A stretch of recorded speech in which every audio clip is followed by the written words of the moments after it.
अस्सलामु अलैकुम वरहमतुल्लाहि वबरकातुहू। शहर में एक फकीर आया था। लोगों में उसकी बड़ी शोहरत थी कि वो जो दुआ देता है वो पूरी हो जाती है। मैं पिछले 10 साल से बेऔलाद थी। सास और शौहर की मारपीट से तंग आकर मैं एक रोज पड़ोसन के साथ उस फकीर के पास जा पहुंची। उसके चेहरे पर एक चादर पड़ी हुई थी। मैं रोते हुए उससे कहने लगी, मेरे लिए दुआ करे बाबा जी कि अल्लाह मेरी गोद भर दे। लेकिन उसने ऐसी बात कह दी जिसको सुनकर मेरे कदमों के नीचे से जमीन निकल गई, क्योंकि वो फकीर कोई और नहीं बल्कि मेरा। मैं तैयार होकर कमरे से निकल रही थी जब मुझे लाउंज में से आने वाली कुछ आवाजों ने कमरे के अंदर रहने पर मजबूर कर दिया था, क्योंकि मुझे पता था जिस टॉपिक से मुझे कुव्वत होने लगी थी फिर से वही टॉपिक शुरू हो चुका था। मेरे शौहर की फुफ्फो घर में आई हुई थी और वो भी मेरी सास की तरह मुझे भांज समझ रही थी कि शादी को 3 साल हो गए हैं, अभी तक बच्चा नहीं हुआ। यकीनन औरत में ही कोई नुक्स होगा, क्योंकि ये बात भी औरतों ने मर्दों के जहनों में डाली है कि वो सबसे ज्यादा मोतबर हैं और वो कभी गलत हो ही नहीं सकते। वो इंसान की शक्ल में फरिश्ते हैं जिनमें कभी कोई नुक्स नहीं हो सकता। मैं दरवाजे के साथ कान लगाकर खड़ी हो गई। मैं सुनना चाहती थी कि वो दोनों मेरी पीठ पीछे कौन सी बातें कर रहे हैं। मुझे बहुत बुरा महसूस हो रहा था। मैं सब समझ रही थी कि पुप्पो ऐसे घर में दाखिल नहीं हुई। यकीनन वो हमदान की दूसरी शादी के बारे में बात करेंगी। हमदान और जोनी की मंगनी हुई थी, लेकिन किसी खानदानी चपकलश की वजह से वो मंगनी टूट गई और फिर हमदान की शादी मुझसे हो गई। अब क्योंकि हालात बेहतर हो चुके थे तो पुप्पो चाहती थीं कि वो अपनी बेटी की शादी हमदान से करवा दें। वो मेरे वजूद को बेमोल कर चुकी थी। उन्हें लगता था मैं तो कभी मां ही नहीं बन सकती, इसलिए वो आंटी रुकैया यानी मेरी सास को मशवरे देने आने लगी कि जितनी जल्दी हो सके बेटे की दूसरी शादी कर दो, वरना जीते जी तुम पोते पोती की शक्लें देखने को तरस जाओगी। मेरी सास बहुत मासूम औरत थी। वो हर वक्त दूसरों की बातों में आ जाया करती थी। उसका रवैया मेरे साथ बहुत अच्छा होता था, लेकिन जब फुप्पो आकर उनके कानों में बातें डालती थी तो उनका रवैया मुझसे बदतर से बदतरीन हो जाता और वो मुझ पर गुस्सा करने लगती। मैं दरवाजे के साथ कान लगाए खड़ी थी। तभी पुप्पो की आवाज गूंजी, कब तक यूं ही सब्र करती रहोगी बेटा? तुम्हारी मुट्ठी में है, तुम्हें कोई ना कोई फैसला कर लेना चाहिए। अगर सारी जिंदगी सोबिया के बच्चे ना हुए तो फिर क्या करोगी? तुम्हारी तो नस्ल यहीं खत्म होकर रह जाएगी। या तो इसे किसी डॉक्टर को दिखाओ, या फिर तुम ऐसा करो कि हमदान की दूसरी शादी करवा दो। ये सुनने की देर थी कि मेरा गुस्से से मुंह लाल होने लगा। मैंने सोच लिया कि अभी जाकर फुप्पो को बताती हूँ। तभी मेरी सास की आवाज गूंजी। मुझे मालूम था वो पूरी तरह से फुप्पो की बातों में आ चुकी हैं। फिलहाल उनके मुंह पर वो उनकी बनकर बैठी हैं। फुप्पो के जाते ही उनकी सारी बातें भूल जाएंगी और वे सब कुछ फरामोश कर देंगी। मैं सोचने लगी कि किसी तरह पुप्पो का घर में आना बंद करवाना पड़ेगा, वरना ये हमदान की दूसरी शादी कराकर ही सांस लेगी। मेरी सास कहने लगी, 1-2 साल और देखते हैं, अगर बच्चा नहीं होता तो फिर मैं हमदान की दूसरी शादी करा दूंगी। लेकिन मुझे अपनी बहू बहुत प्यारी है। मुझे उम्मीद है अल्लाह ताला उन दोनों पर करम जरूर करेगा और उसे रहमत और नेमत दोनों से नवाजेगा। उम्मीद का दामन इंसान को नहीं छोड़ना चाहिए। मेरी सास की ये बात सुनने पर मुझे बहुत खुशी हुई कि वो मेरे साथ है। तभी पुप्पो उनको मुझसे बदजन करने लगी। मुझे पुप्पो पर गुस्सा आ रहा था। इससे पहले कि मेरी सास पुप्पो की बातों में आती, मैंने जोर से दरवाजा खोला और सीढ़ियां उतरते हुए पुप्पो के सर पर जा पहुंची।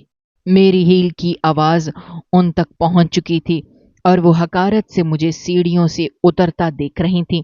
किसी भी औरत को भांज कहना उसको गाली देने के बराबर है, और पुप्पो ये गाली हर रोज आके मुझे दिया करती थी।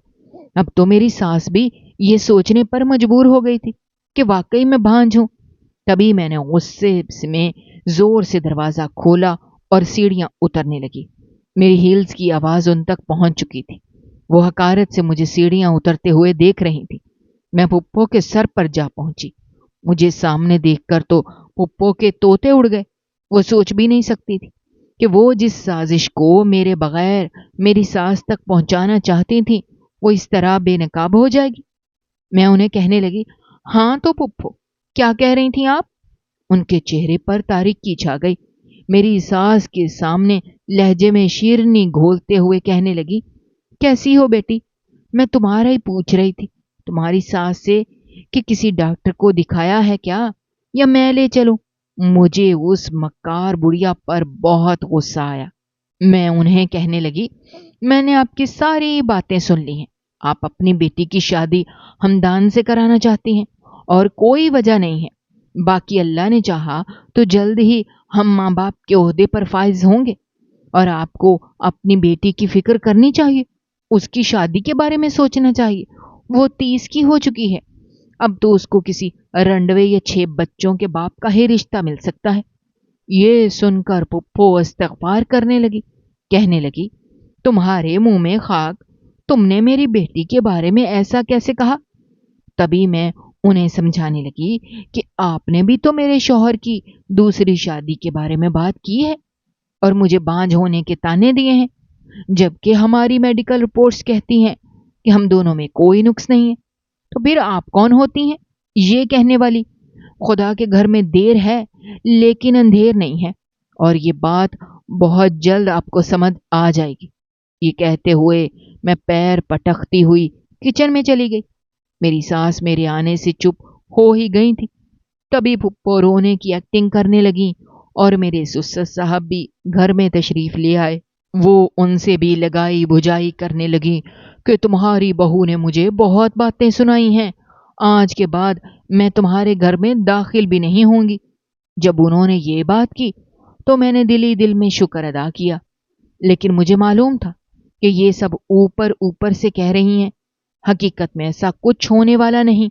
जब तक वो हमदान और जोनी की शादी ना गिरा दे तब तक वो हमारे घर में आती रहेंगी, बल्कि बाद में तो उनकी बेटी का घर बन जाएगा, फिर तो वो बिला झिझक आएंगी। अभी मैं सोच रही थी जब मैंने खुद को सर्जिश किया कि ये मैं क्या ओल फोल बक रही हूं।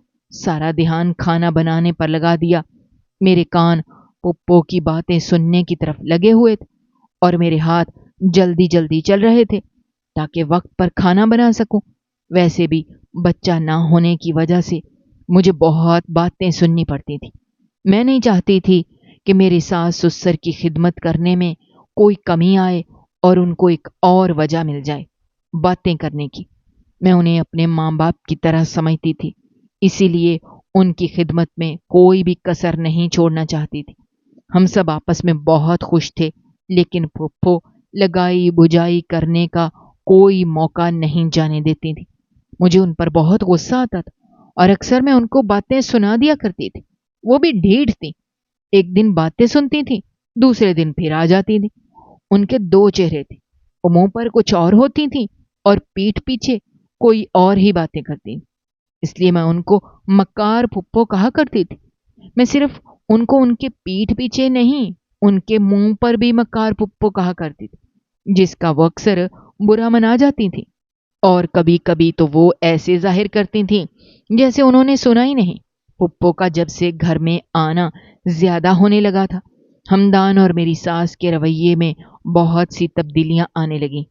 ये जुमा का दिन था जब मेरे ससुर इस दारे फानी से कूच कर गए। हम लोग पीछे रोते रह गए।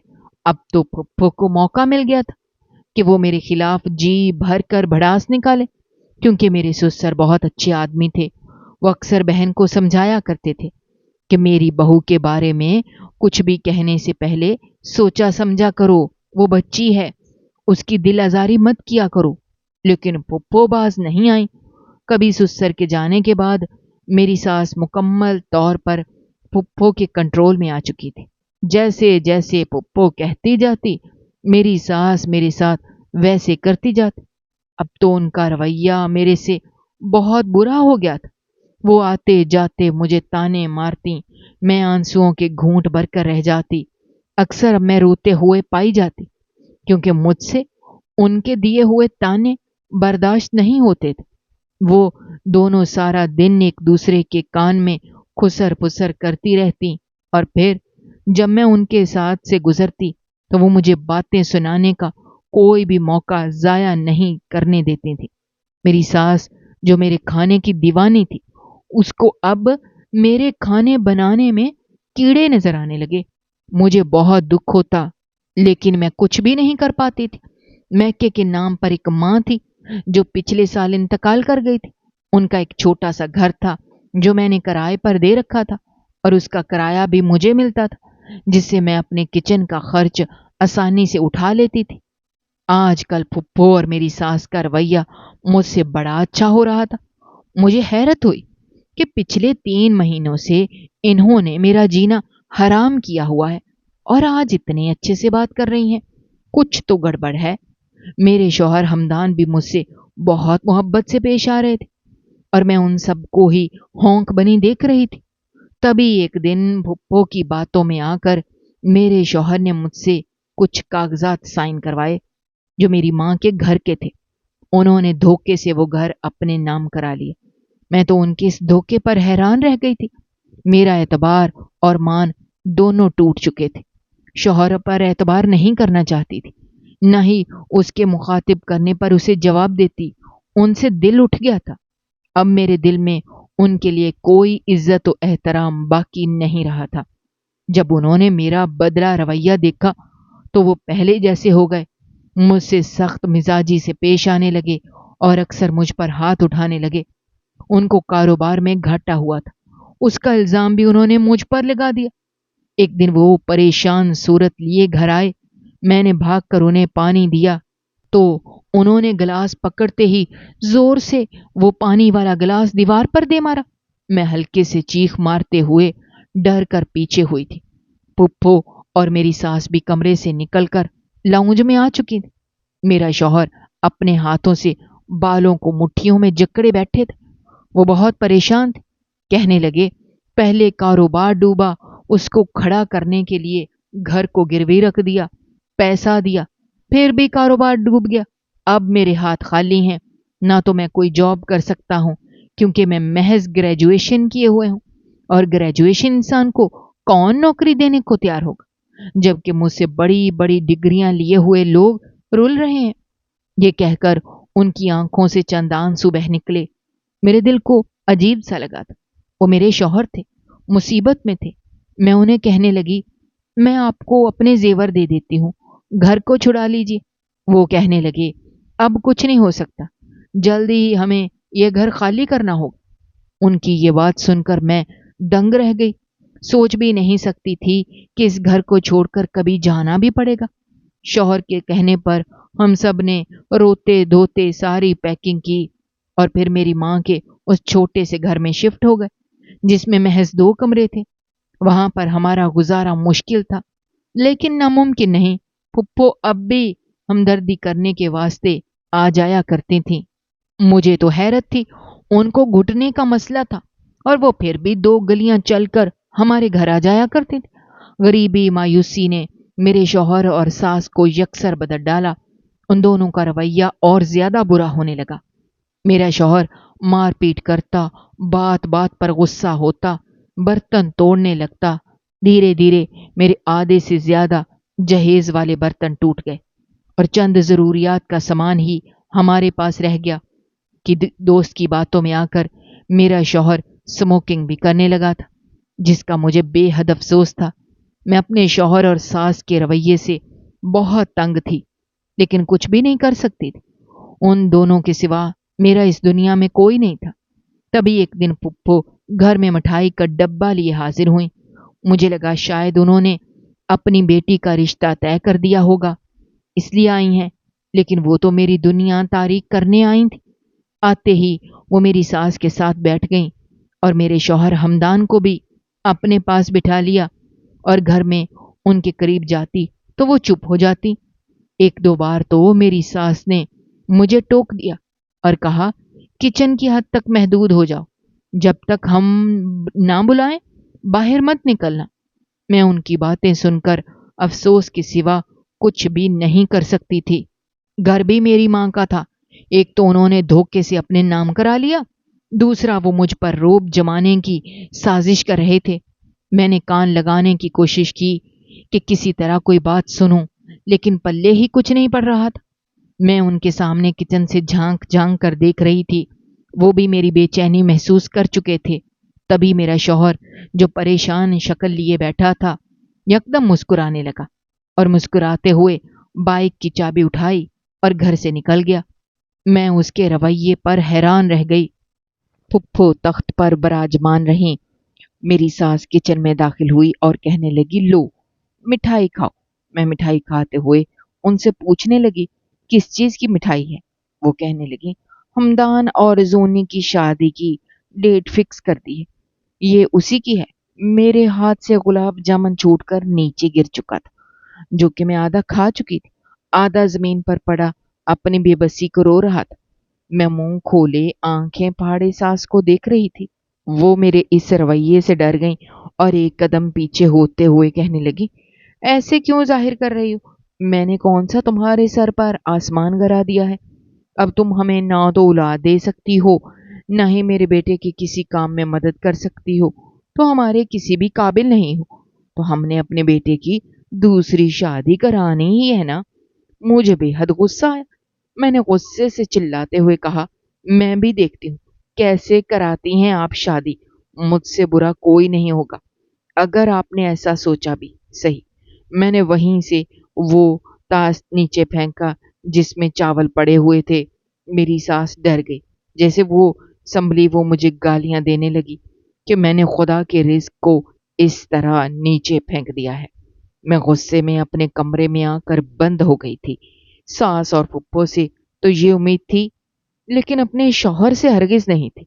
मुझे लगा था कि वो मुझसे मोहब्बत करते हैं और कभी भी मेरे होते हुए दूसरी बीवी नहीं लाएंगे।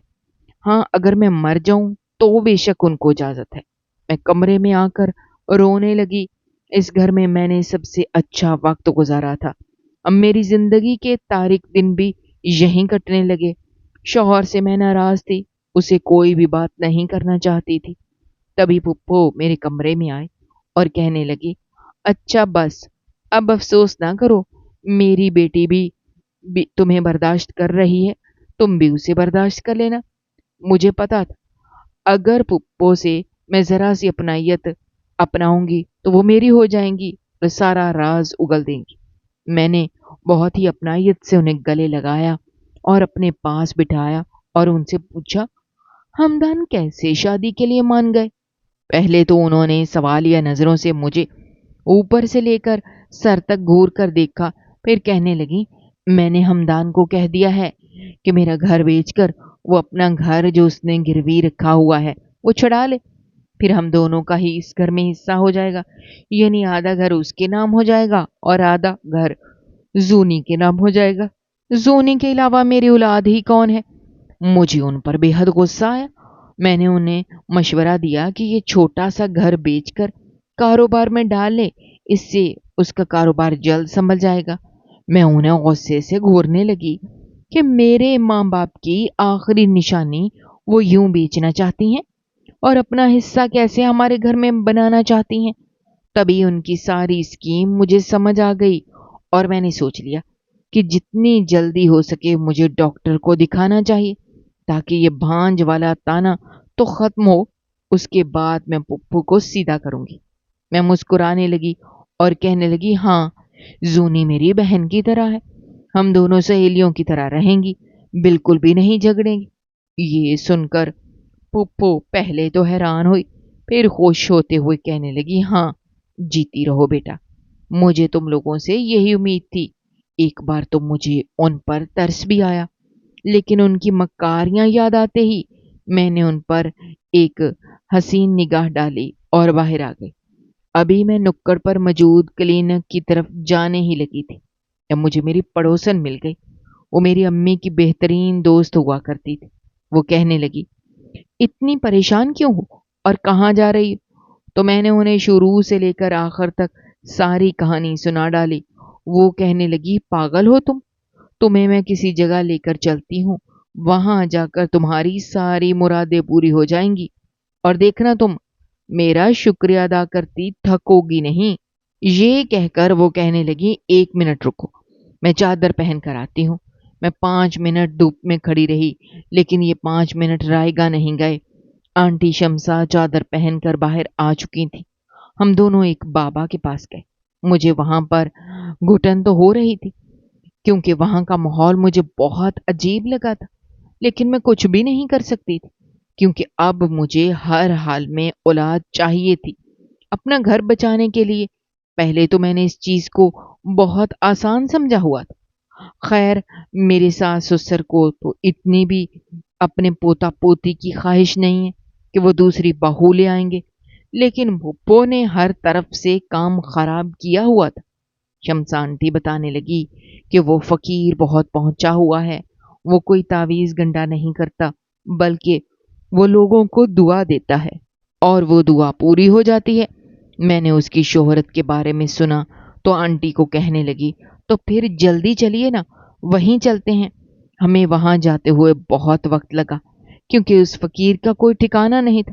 کبھی وہ کسی جگہ ہوتا تو کبھی وہ کسی جگہ۔ ہمیں اس کو ڈھونڈنے میں بہت مشکلات کا سامنا کرنا پڑا۔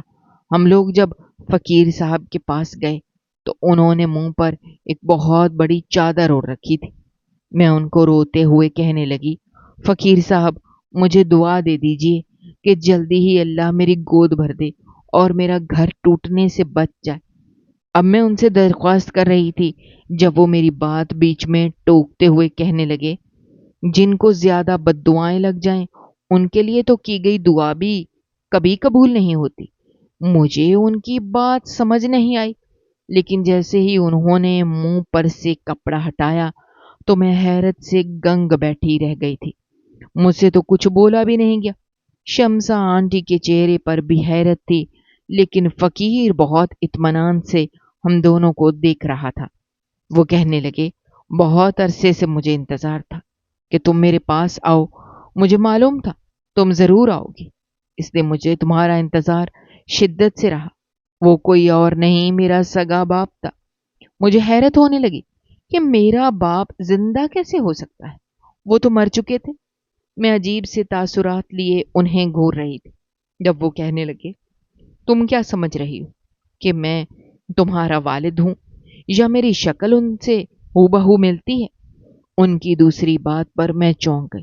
وہ کہنے لگے، تمہارا باپ میرا جڑواں بھائی تھا، اس نے جو میرے ساتھ کیا تھا اس کی سزا تم بھگت رہی ہو، کیونکہ تم اس کی واحد وارث ہو۔ میں ان کی بات حیرت سے سننے لگی۔ میں کہنے لگی، تجسس میں مت ڈالیے، جو کہنا ہے صاف صاف کہیے۔ وہ کہنے لگے، میں احمد، میرا بڑا بھائی حامد، اس نے مجھے جیتے جی پاگل کرنے میں کوئی کسر نہیں چھوڑی۔ ہم دونوں اپنے والدین کے دو ہی بچے تھے۔ ہم دونوں کی شادی کے فوراً بعد ہمارے ماں باپ ایک رکشہ ایکسیڈنٹ کے دوران وفات پا گئے۔ ہم دونوں بھائیوں میں جائیداد کے بٹوارے کے نام پر بحث ہونے لگی، یہاں تک کہ ہم دونوں نے ایک دوسرے سے بات تک کرنا چھوڑ دیا۔ میں نے اپنے بڑے بھائی سے کچھ ادھار لے رکھا تھا۔ میرا بھائی ضرورت نہ ہونے کے باوجود مجھ سے اس رقم کا تقاضا کرنے لگا۔ اس طرح وہ گھر کو پوری طرح سے ہتھیانا چاہتا تھا۔ اسے معلوم تھا کہ میں ابھی رقم نہیں دے سکتا۔ ایک دن اس نے رقم کے مطالبے کے چکر میں مجھے، میرے بچوں سمیت ہم کو گھر سے نکال دیا۔ میں ان سے درخواست کرتا رہ گیا کہ آپ میرے ساتھ ایسا نہ کیجیے، لیکن وہ اپنی بیوی کی باتوں میں آ چکا تھا اور بھائی کی بھی پرواہ نہیں کر رہا تھا۔ اس نے مجھے میرے بچوں سمیت گھر سے نکال دیا۔ اس کے دھکا دینے پر میرے چھوٹے بیٹے کا سر اینٹ سے جا ٹکرایا تھا۔ چوٹ لگنے کی وجہ سے اور زیادہ خون بہہ جانے کی وجہ سے وہ اسی دن انتقال کر کے۔ میری بیوی بیٹے کا غم نہ سہ سکی، وہ بھی بیٹے کے مرنے کے 2 ہفتے بعد اس دار فانی سے کوچ کر گئی۔ باقی میں اور میرا بڑا بیٹا ارسلان رہ گئے۔ پھر ہم نے سنا کہ میرے بڑے بھائی حامد نے یہ فیصلہ کیا ہے کہ وہ یہ گھر اپنی بیٹی کے نام کر رہے ہیں، یعنی یہ سب انہوں نے اپنی بیٹی کے لیے کیا تھا۔ میرا بیٹا بہت حساس تھا، اس کا بہت دل آزاری ہوئی تھی۔ اس نے چچا کے گھر کی طرف منہ کر کے کہا، کہ اس گھر میں کبھی بھی کوئی وارث پیدا نہیں ہوگا، یہاں سب بے اولاد رہیں گے، کبھی بھی چچا کی نسل آگے نہیں بڑھ سکے گی۔ یہ میری بد دعا ہے۔ جس اولاد کے لیے انہوں نے ہمیں دربدر کیا، جس کی وجہ سے میری ماں اور بھائی مر گئے، وہ کبھی بھی خوش نہیں رہ سکیں گی۔ تم ان کی بیٹی تھی، لیکن ان کی جتنی بھی اولادیں نرینہ ہوئیں وہ سب پیدا ہوتے ہی فوت ہو جاتے تھے۔ ان کو پھر بھی احساس نہیں ہوا کہ انہوں نے بھائی کے ساتھ کتنا غلط کیا۔ وہ بس اپنی زندگی میں مگن تھے، وہ اپنی ایک بچی کے ساتھ خوش تھے۔ انہیں نہیں معلوم تھا کہ میرے بیٹے نے جو ان کو بد دعا دی ہے، جلد ہی وہ ان کو منہ کے بل گرانے والی ہے۔ میرے بیٹے نے سچے دل سے دعا کی تھی، تبھی وہ قبول ہو چکی ہے، اور اسی لیے تم کبھی بھی ماں نہیں بن پاؤ گی۔ یہ سن کر میں غش کھا کر گرنے ہی والی تھی، تبھی شمس آنٹی نے مجھے سنبھالا۔ میری آنکھوں سے آنسو بہنے لگے۔ وہ ایک گھر جو میرا شوہر اپنے دھوکے سے اپنے نام کروا چکا تھا، اس کی وجہ سے میں آج تک بے اولاد تھی، اس بات کا کلنک میرے دل سے جا ہی نہیں رہا تھا۔ یکدم میرا دل کیا کہ ہر چیز کو تہس نہس کر دوں۔ ایک دن ارسلان کو اتنا تیز بخار آیا کہ وہ زندگی اور موت کے درمیان جھول کر رہ گیا۔ بھائی اور ماں کے غم نے اس کے دل میں ایسا درد بھرا تھا کہ محض 6 سال کا وہ بچہ نیم پاگل ہو چکا تھا۔ ایک دن وہ بھی مجھے چھوڑ کر چلا گیا۔ میری تو دنیا تاریک ہو گئی تھی، میرے پاس کچھ رہا ہی نہیں تھا جس کے سہارے میں یہ زندگی گزارتا۔ میں گلیوں اور کوچوں میں پھرنے لگا، لوگ مجھے دیوانہ کہتے تھے۔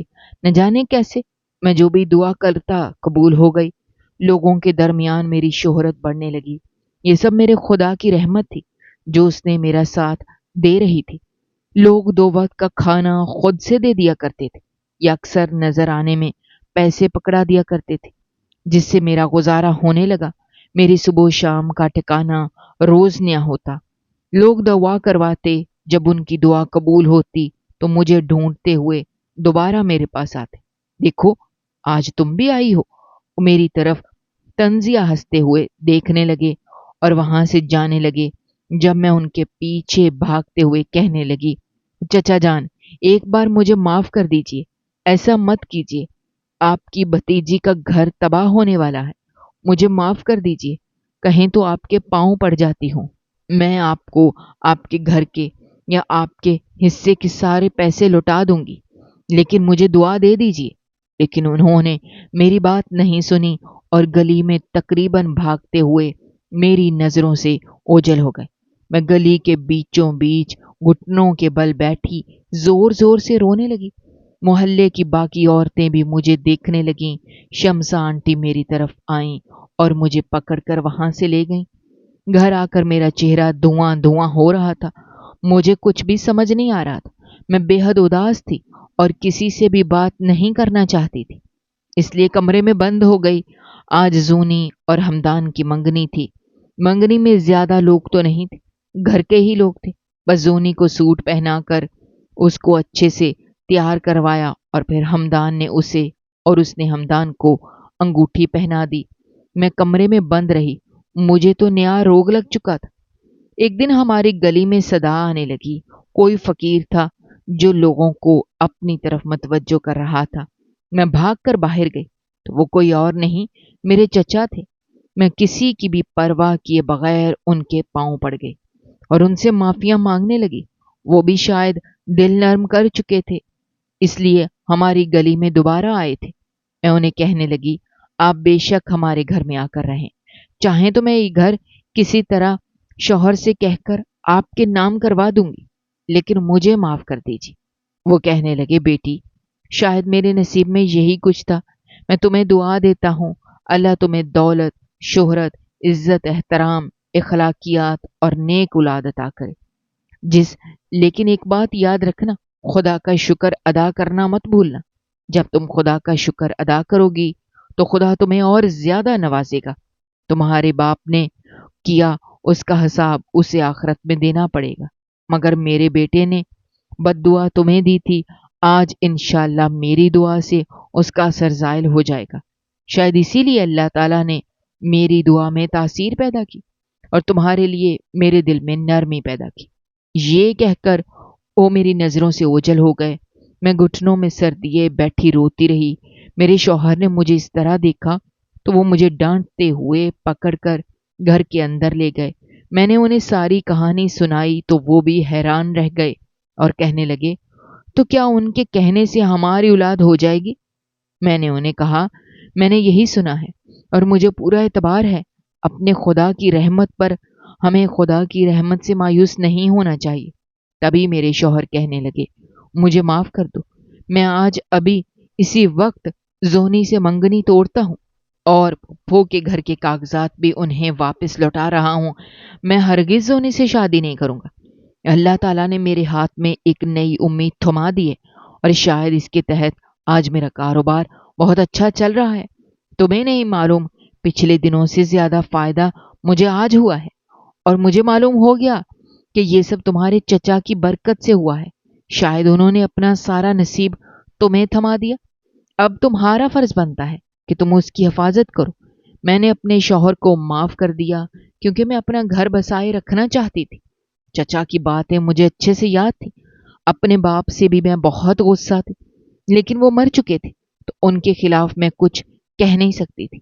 अगर वो जिंदा होते तो मैं उनसे एहतसाब मांगती कि आखिर उन्होंने चचा के साथ ऐसा क्यों किया था। उनके इस इकदाम की वजह से मेरी जिंदगी तारीक हो गई थी, लेकिन अब इस तारीक वक्त में चचा रोशनी का तूफान साबित हुए थे। मेरी जिंदगी खुशियों से भरने लगी। जल्दी हम लोगों का शुमार दौलतमंद लोगों में होने लगा। मेरे 6 बच्चे हो चुके थे। मेरी सास भी बहुत खुश थी। फुप्पो भी आई थी माफिया मांगने। उसके बाद उन्होंने अपनी बेटी की शादी कहीं और कर दी।